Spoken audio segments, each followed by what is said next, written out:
Alright, and welcome back to another video. Where we last left off was on Melina, and that date was awesome. It was just filled to the brim with story, and I really enjoyed it, honestly. Like, I'm 100% not gonna lie that Melina's story was the best one so far that I've read from this game. Anyway, let's move straight into Zdrada. I'm curious to see if it'll be in the same shenanigans as before, or if it'll move into more deeper stuff with her as well.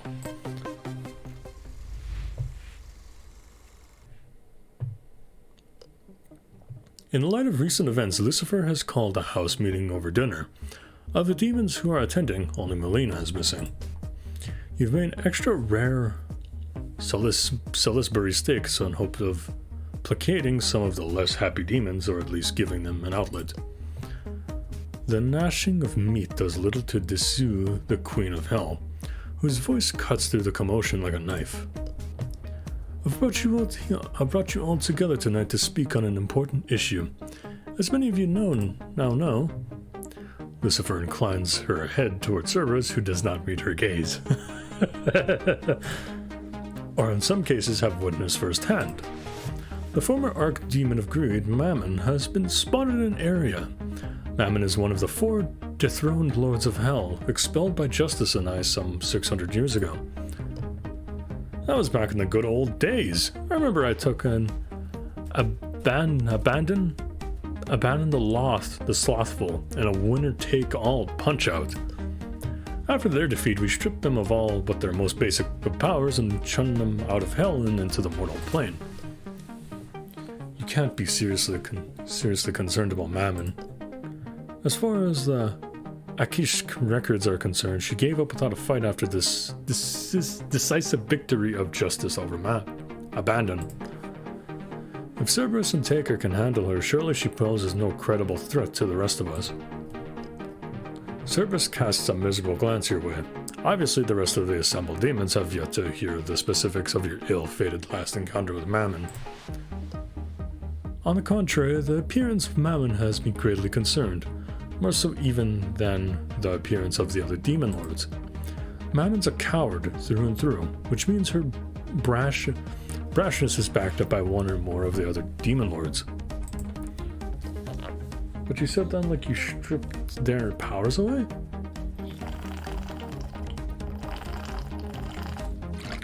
Ah, good water.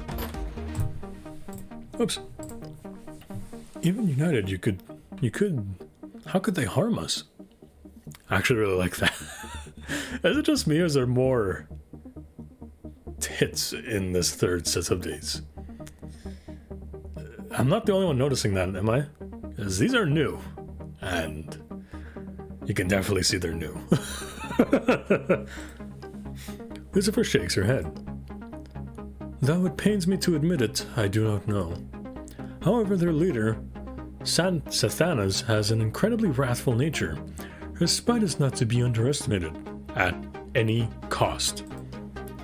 Justice puts a hand on Lucifer's shoulder, but the Queen of Hell brushes it off impatiently. Regardless of the practical threat they may pose, I know their goals to be singular. They want to reclaim what I took from them so long ago. They want the throne of hell. To rule the brimstone and anarchy as they once did 666 years ago, stopping them is critical if we... Lucifer is cut off by an unnecessarily noisy cough from across the table. Flanked by Cerberus, Zdrada smirks as she stubs out the smoldering butt of her cigarette on her outstretched tongue. Meeting Lucifer's eyes full on, Zdrada speaks her piece. Yeah, we. You keep using that word, but funny thing, I can't really see what this has to do with the rest of us, boss. We're all in this together, Zdrada. Zdrada shoots to her feet, slamming her palms down on the cold wooden table. Wrong. This isn't about us. This is about you keeping hold of your power. A couple of sympathetic murmurs, mostly from Cerberus, sounds from the rest of the table. It looks like Zdrada's words have struck resonance nerves among the assembled demons. Oh boy. It would... that's tough. Because if I let Zdrada talk, she could say something unnecessary and probably piss off Lucy. But if I intervene, it could probably piss off both of them. Should not be pretty. So it's very risky. I feel like either way I'm going to lose here.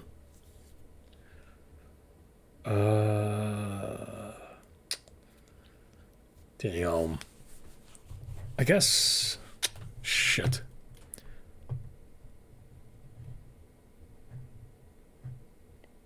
I'm going to let Zdrada talk. Just to see where this goes.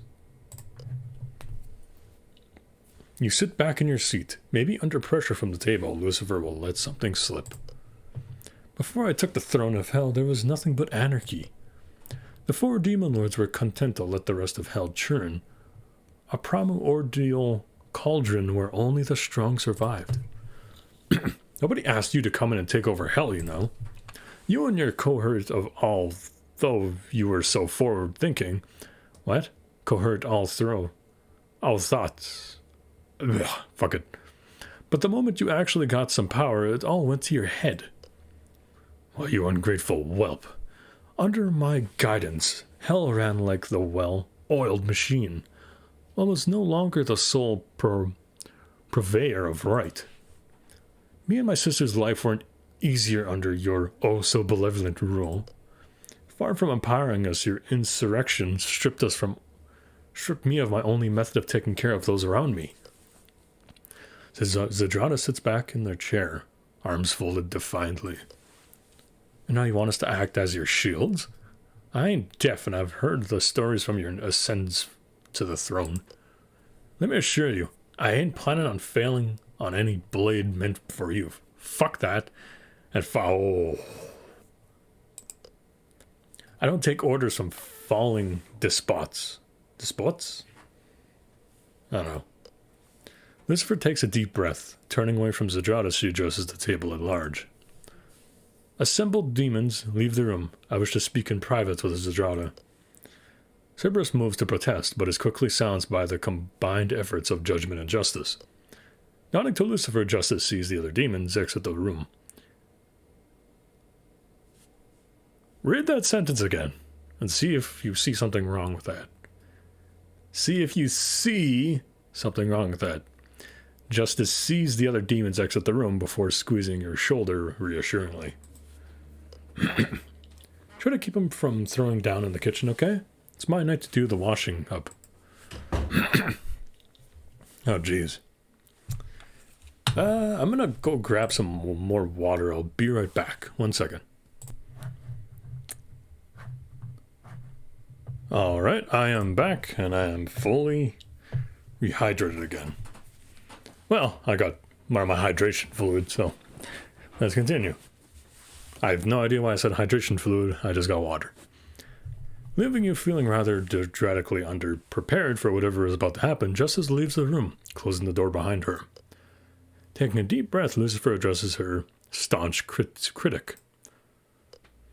It appears you still have yet to learn humility in the presence of your social betters.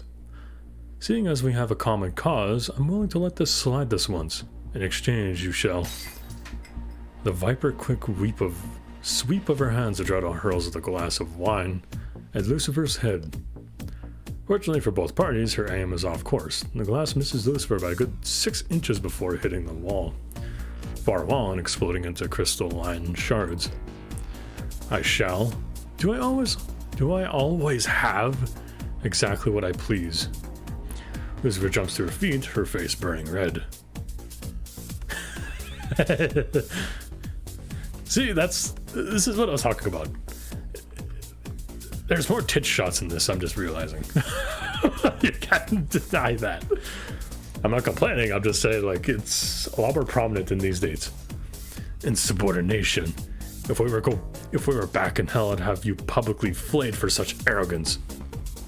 Zdrada barks out a harsh laugh, but her shoulders are tense, ready to launch another assault if Lucifer shows any signs of making good on her threat. Don't threaten me with a good time, boss. Besides, you can't really do shit to command us in this world. The others may follow you out of some kind of sympathetic loyalty, but this here gal knows what she's worth. And I ain't really looking to be your bottom bitch here on Earth. That's why you sent them away, ain't it? You don't want them to see that you can't back up your threats outside of hell. You're clinging to the hope that either your fears of respect of you is enough to keep them in line. Well, I've got bad news for you, Queenie. You're running dry on both accounts. Stop! By my authority of Queen of goddamn hell, I command you to stay! Zdrada hesitates by the door, poised to leave. Shrugging, she turns around to launch one final acerbic barb at Lucifer before turning once more and departing. Oh, what? If you could have stopped me, you would have done so already. Ciao, losers. Silence reigns for a full minute in the room. Lucifer does not meet your gaze, and she's clenching her hands so tightly her knuckles have gone white. Lucy, don't worry. Oh boy. In a single feral motion, Lucifer sweeps her. Was that a laugh? What the fuck is that? Her hands upwards, bringing them clashing down onto the table with terrible force. Cracks radiance outwards from the impact. The sturdy wood of the table no match for Lucifer's temper. Still breathing heavily, Lucifer skewers her eyes shut. Slowly, over the course of the next few minutes, she pulls herself together. Her breathing slows and her hands unclench. Eventually, her eyes once again open, still seething with repressed frustration. When her words finally return to her, they come slowly, barely making it through her tightly clenched teeth.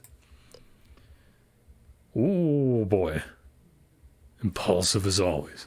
That woman still thinks her agenda is the only one that matters. Remind me again why you decide to bring her along.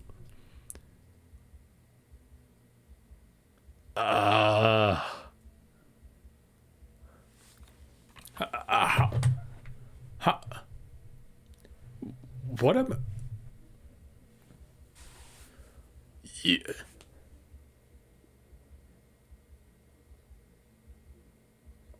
What am I supposed to do here? I'm...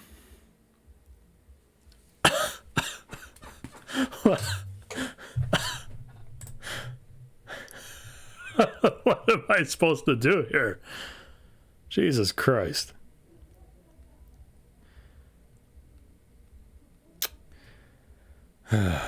Well, I'm going to think about this for a little minute in silence, because I'm going to need that time. All right? I'm going to pause. I'm going to just cut out the silence, and then when I come back, I'll be back, all right? Just give me a moment.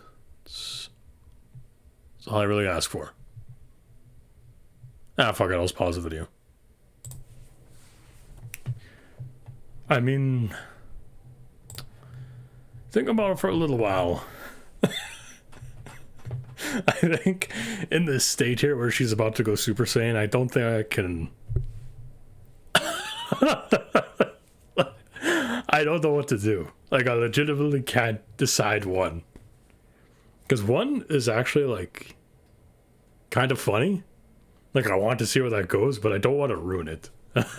Like, so,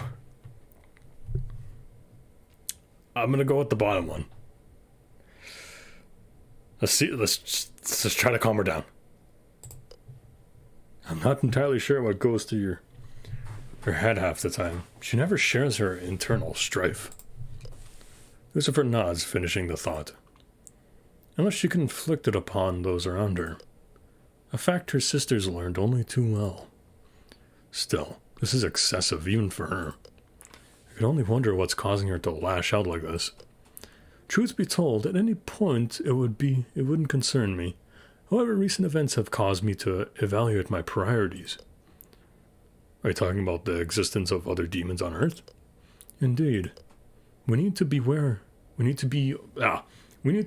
of possible attempts to divide us. And though it pains me to admit it, we need Zdrada on our side if it comes to blow. We're in agreement then. She needs to be brought around. I'll go talk with her and learn what I can. Perhaps there's more to her current state than we realized. As for steeples, her fingers peering over them and crossing the table at you. It's not only Zdrada. We need to close ranks. And a fondness for you seems to be the only thing we have in common. If the four are seeking to hurt me, they'll be looking to hurt you. I'll see what I can do. Time is of the essence. I'll keep the rest of the girls busy so they won't interfere with your talk with Zdrada whenever you choose to have it.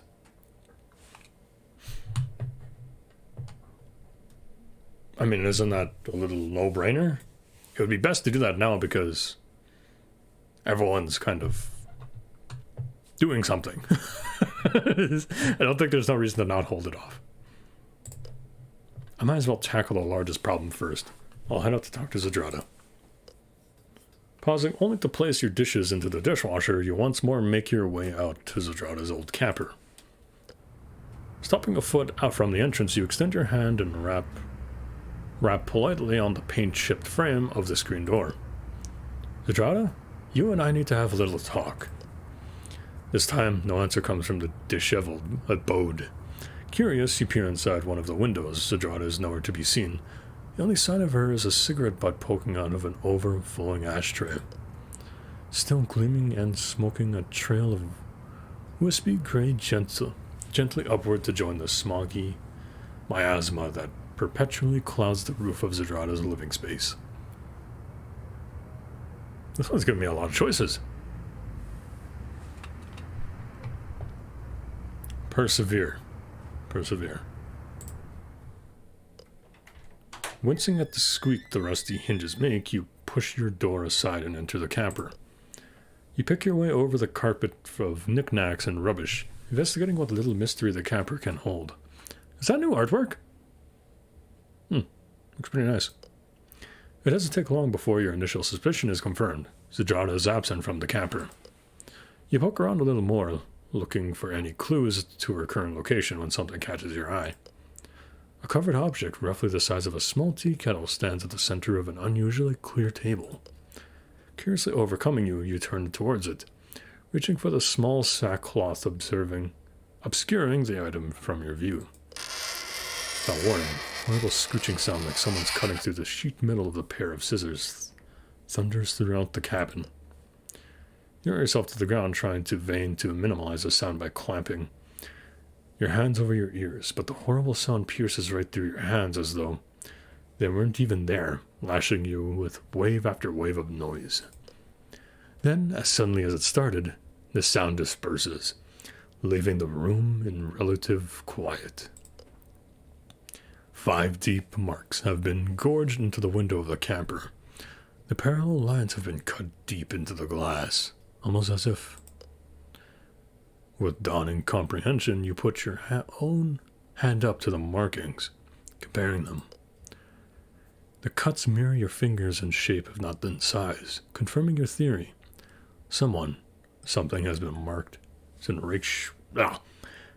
has raked razor-sharp nails down the side of the camper. Out in the darkness, something moves. From the edge of the clearing, a black shape emerges. By now is too dark to make clearly out the object, but whatever it is, it suddenly begins to move towards the trailer at the break-in neck speed. You fumble around the cabin, searching for something, anything to use as a weapon. You pick up a folding chair and, holding it like a professional wrestler, burn to brain whatever ravenous monster is about to enter the camper. Zdrada bursts through the door, diving to the ground just in time to avoid your impulsive swing with the chair. Rolling over, she kicks the door closed with one boot before crawling up the frame and slamming the deadbolt into place. She looks up at you, breathing heavily, and gestures at the chair still gripped in your hand. Never would have thought of using a chair for foreplay. You crack me up, Taker. Zdrada, I'm so sorry. I thought you were... Yeah, I figured as much. Which, by the way, is why you currently aren't a pile of cider joining the ash on my rug. Feeling foolish, you drop the chair. Did you see anything out there? No, but I sure as hell sensed it. Something big's out there, in the woods. I didn't want to shirk from a fight, but for a second a rare emotion crosses Zdrada's face. Uncertainty. The expression disappears as quickly as it had arrived, and Zdrada closes her eyes, as if listening intensely. After a moment, she speaks. I don't sense it anymore. Whatever it is gone now for now. No point spitting hairs over it. Striding over to the card table, Zdrada plucks a covered object from the surface, sliding it under her bed as she moves to join you on the floor. Offering no explanation, Zdrada lights herself a cigarette, now at ease. So what brings you to my home this time? And if you say it's because of Lucifer, fair warning, I'm gonna hurl. I came to see if you're doing alright. You've been far more aggressive and, well, Zdrada than usual. What can I say? I've got a rep to maintain. Which is exactly why I'm here alone. Plausible deniability. No one to corroborate my story, so why don't you spill the beans, Zdrada? What have you been keeping secret all this time? Zdrada looks at you, exuding an emotion you can't quite place. She takes a long drag of her cigarette, puffing out a cloud of smoke before she replies. Fine, you want to help so bad, I ain't about to stop you. But this stays between the two of us. If just one person in this house hears about this, I'll lie to Panna Monica until you whacked off into...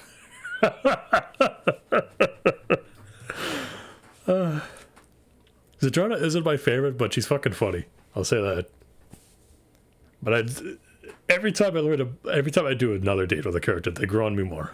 What can I say? Just the different ways that they tend to grow on me. That is a nuclear approach, yes. But I promise, what happens in this trailer stays in this trailer. Satisfied with your answers, Zdrada turns around, rummaging around under her bed for the object she had so recently stowed away. After a moment of grabbing for it, Zdrada extracts herself from underneath the bed. A small, ugly pot clenches gently between her hands. Inside the pot is a familiar, pricky shape. That's the cactus we got from the gardening center. But I thought Melina threw that away. Zdrada lets out a short hiss of frustration. She did. After the two of you went to bed, I went to fish it out of the trash. I mended the pot as best I could, but Zdrada turns the pot to catch the moonlight filtering through the shutters. In the light, you can see the cactus is missing a significant portion of its stem. Yellowed veins, cut off from their water source, run outwards from the mangled base of the spiny plant. I don't think I can fix this. Head lowered in something resembling shame, Zdrada extends her arm, pressing the pot on you. Fix it. Please.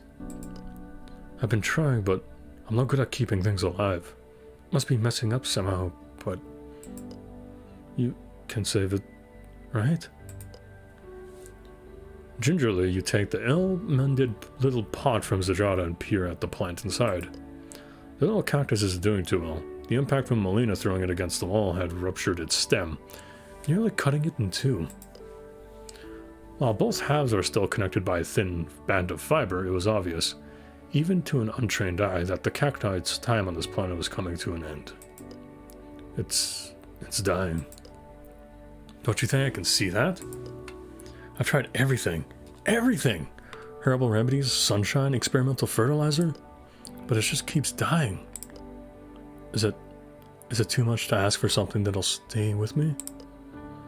Or something I know won't just up and leave me behind one of these days? Her shoulders slump. If I can't even convince this plant that I'm worth sticking around, what am I even doing with you and the rest of the house? Is this really about the plant? Yes? No.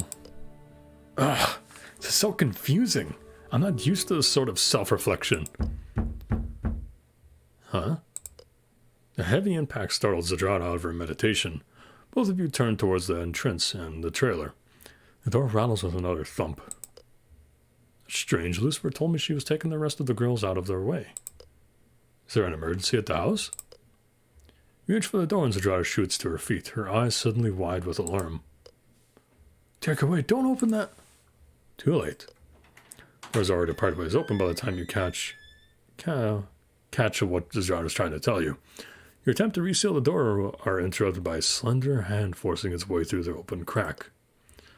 Gripping the frame, the hand pushes hard. Though you struggle and leverage every bit of your bulk trying to preserve the door from opening, the effort is like trying to hold back a landslide. Slowly you give ground, and eventually you surrender the losing battle. Limping back to Zdrada's side, you prepare yourself to the door opening. On the other side of the door, bathed in moonlight, stands a strange demon. The first thing you notice from her is her size. She's a full head shorter than even Melina, making her the smallest demon you've seen by far. The second thing you notice about her is her horns, rigid and thin. They stick straight up from her skull and like skewers, partially making up for a height differential. The strange demon smiles an altogether too wide smile, and lightly skips over the doorframe. Thanks for finally letting me in. I've been trying to get your attention all night. Who are you? And what are you doing in her house? The demon sneers at you before lowering her knees and cuts saying to Zdrada, her face is porcelain mask of false innocence. A Belphegor. That's my friends call me Bel. That name sounds familiar. Suddenly it clicks. Lucifer mentioned your name. You want to depose the lords of hell. Belphegor wags a finger at you reproachfully.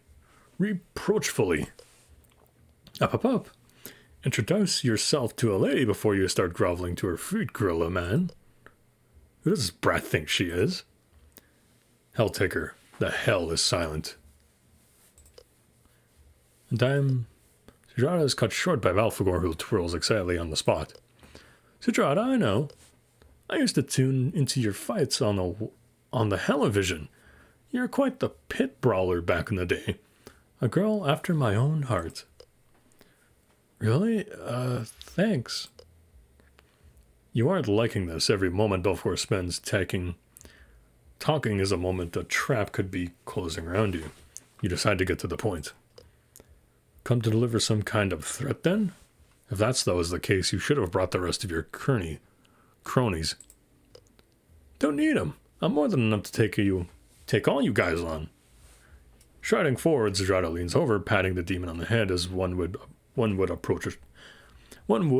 a precarious child. Precocious child? I don't fucking know. You can't lie to us. We know you're just a shell of a demon you used to be, short stack. So why don't you take this comedy routine and mosey on down the road, Belphegor reaches up and lays a hand on Zdrada's waist, gripping it slowly. I'll say this once, 'cause I'm nice. Don't make fun of my size. Her fingers tighten and Zdrada winces, before Belphegor gently removes the taller demon's hand from your head. Belphegor beams up at Zdrada, as if nothing had just happened. I'm here because I want to offer you a deal of a lifetime. Wouldn't a deal be more Mammon's shtick as a demon of greed? Belphegor's nose wrinkles, as if she just smelled something particularly unpleasant. More like a demon of being a crybaby loser. Once more, Belphegor plasters a cheery expression on her face, and she resumes her pitch. You're a woman of impulse. Freedom. I like that. Why don't you dump Queen Bitch and the Incredible Gorilla Man and come shack up with me instead? Your talents are obviously wasted here, and I really need a strong lieutenant. You need me? Belphegor clasps Zdrada's hand between her own, nodding enthusiastically. Of course, silly. Both of us are on our way ahead of our time, both created to indulge in physical, distinctly mortal vices. Have you ever wondered why your magic works so well here? There's no end to the gluttony we can indulge in nowadays. Zdrada, In a flash, Belphegor crosses the distance between you. Grasping your shirt with deceptively powerful hands, Belphegor hoists you up off the ground with no apparent difficulty. Oh, Jesus. Quiet, Ape. Let the lady make the decision for herself. Oh my, what a... Can you guys decide? Leave in the comments which one you'd pick it between these two. I'm very curious to see your suggestions. For me personally, I think I'm going to go with probably Struggle. Oh, that's some interesting animation. You wriggle like a landed fish trying to wrench yourself from Belphegor's grasp, but the former Lord of Hell only laughs. A strange chittering noise that reminds you of cicadas in summertime. Looking up at your struggle, Belphegor lips her lips, her smile widening. That's a really nice animation. Ooh, Mammon didn't lie. You are pretty cute up close. Good enough to eat, even. Maybe there is room for you back in my place. Depending on what Zdrada chooses, of course. Turning her back on the two of you, Zdrada lights her cigarettes with a snap of her fingers. Inhaling deeply, the inevitable exhalation of smoke is accompanied by a deep belly laugh. You think you could just waltz in here with your holier-than-thou attitude, manhandling my man, and expect me to just bend over and take it? Sorry, but you must have gotten the wrong memo. I ain't fixin' to be anyone's bottom bitch. Threatening Taker won't pursue me either. Man traveled to hell and back, in case you didn't know. So I seriously doubt a pipsqueak like you can threaten him. Belphegor's eyes dilated in sudden fury. Pivoting around on one foot, she cocks back the hand wound into your blazer. Do not call me Pipsqueak. Railing on the spot, she hurls you into the door of the camper. The old rusted hinges snap on the impact, sending both you and the door flying across the backyard.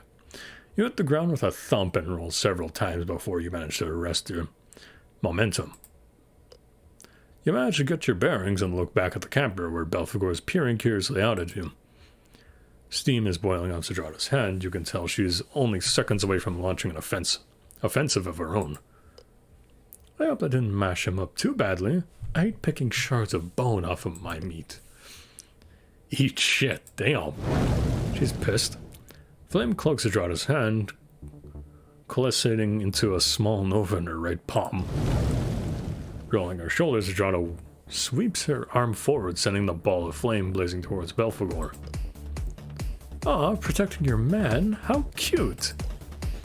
Raising one hand, the twin-tailed demon intercepts the fireball, white-hot flames cascading from her outstretched fingers, leaving her unharmed by the blow. Smoke billows up from the old dusty carpet. Oopsie! We should really be more careful when using fire. It has a tendency to get out of hand. Even as she speaks, flames begin to spread over the floor, looking over the detritus that covers the camper like 100 hungry tongues. Snatching up the potted cactus from her free hands, Zdrada calls out to you where you lay, still crumpled on the grass. Shit. Hey, Taker, where did you keep the fire Her head towards you, Zdrada doesn't even have time to react to Belphegor's movements. In a single blazing fast motion, the little demon delivers a vicious sucker punch to Zdrada's ribs. The impact snaps out into a concussive blast, and Zdrada is sent flying out of her home, landing in a heap alongside you. The flames have reached the curtains and snacking off the ancient fabric and filling the little mobile home with smoke. From out of the flames, eyes aglow, steps Belphegor, clutching something in her hand. As she stalks towards you, a Shen light fire silhouettes against the infernal camper has become. She sings to herself. Poor little Taker, gonna meet your maker, a wonderful treat for Belle to eat. Kneeling down, Belphegor picks you up by your hair, appraising your condition with a practiced eye. Normally I prefer my snacks post coitus. I've just butchered that, by the way. But you don't look like you're in any shape to put on a good show. Her mouth gapes wide, revealing rows upon rows of razor-pointed teeth. Bon appetit. Belle, hold on a minute. At the sound of the voice, Belphegor grows in irritation. Turning from you, she turns back to address a familiar figure lounging around the burning trailer.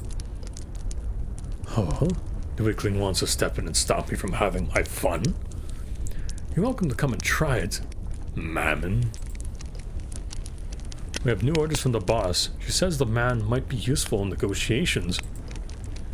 He's off limits, Belle, at least for now. Belphegor relinquishes her grip from your hair, letting gravity carry you none too gently to the ground. Fuming, she spins to face Mammon. Seizing onto her moldy coat, Belphegor hoists the lanky demon into the air in much of the same manner she did you. Your leash is beginning to chafe, Mammon. Let's not forget who calls the shots here. Whoa, easy there, comrade mine. Let's just put Mammon down nice and gentle now, okay? I won't interfere again, you have my word. Please put me down, Belphegor. Belphegor smiles sweetly at the suspended demon, and you see her knuckles whiten as she tightens her grip. Groveling? Really now? Have you no pride as a demon? And to think I once considered you an equal. We can't all be blessed with your remarkably indiscriminable taste, Belphegor. The rest of us prefer quality over quantity. Is that so? And this revelation comes from a do-nothing loser with no knowledge of either. So I just know it can be trusted. Be that as it may, it is really worth pissing Santanas off just for a moment of indulgence. With a snarl, Belphegor drops Mammon to the ground. Turning back to you for a moment, you think she'll lunge for you to finish the job. But Belle eventually appears to assert some manner of control over herself. Soothing the creases out of her skirt, she turns and walks past Mammon into the forest. Nice playing with you, Taker. Mammon, I'm leaving. Play your boring politics if you must. Mammon takes a step backwards, cringing away from the petite demon as she walks by. Even as Belphegor departs the scene, Mammon's eyes warily follow her until she disappears out of sight. Bending down, Mammon offers you a hand, pulling you to your feet with little in the way of apparent effort. So suddenly we're all buddy-buddy. You better start talking fast. The others should be coming home any minute, and you don't want to be here when they arrive. Mammon grins and opens her mouth, presumably to lance you with a nettling retort. But after a moment's thought, she closes it again. Shakes her head and looks you dead in the eye. Isn't how things were supposed to go, enemy mine. Like hell we're intimidated by that malformed little runt. Zdrada's tirade is halted by a hand Mammon forces over her mouth. Kneeling down, the lanky demon shakes her head lightly. Are you as dense as you look? Listen, gal, Belle likes you, but if you can't keep your tongue on a leash around her, she's liable to rip it out. Zdrada growls up at the other demon, and bites down on her hand, causing Mammon to jerk it away. Ugh, fine. On your own head it be it then. Massaging her freshly injured hand, Mammon turns to you. Tell Lucifer if she doesn't give us what's ours, today is just the beginning. She has 1 week to meet our terms, or there'll be hell to pay. That's a nice animation too. With the ominous prominent pronunciaments. Fuck. English is hard. Mammon leaves the scene. Turning to Zdrada, you see her cradling the cactus in her hands. Miraculously, the pot survived the flight from the burning trailer. However, the plant inside looks even worse for wear. The flickering of the slowly receding fire casting an unhealthy pallor over the little cactus. We'll save it. Zdrada looks over at you, a glimmer of hope creeping into her eyes. I promise we'll do everything we can to save it. If I have to go back into hell to wrench the soul of the plant from the infernal pits, I'll do it. Zdrada gives a small, sad chuckle and wipes her eyes, trying in vain to disguise the moisture building up in them. You're real dumb, you know that? But, thanks.